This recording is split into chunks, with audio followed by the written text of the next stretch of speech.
నమస్తే మిత్రులారా, నేను మీ శ్రీనివాస్ చౌహాన్ అడ్వకేట్. మిత్రులారా, పార్టీషన్ సూట్ కేసు ఫైల్ చేసినప్పుడు ఆ ఆస్తి వారసత్వపు ఆస్తియా లేకపోతే సెల్ఫ్ అక్వైర్డ్ ప్రాపర్టీయా అని ప్రూవ్ చేసుకునే బాధ్యత ఎవరి మీద ఉంటుంది?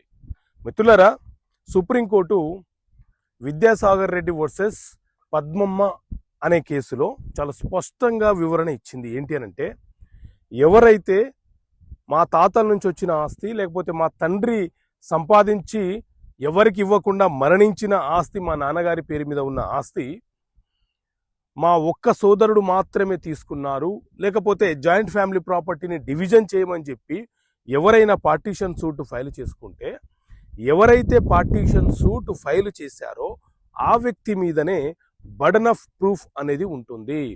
వాళ్ళే ఆ కేసు యొక్క ఎవిడెన్స్ని న్యాయస్థానంలో తెలియపరచాలి.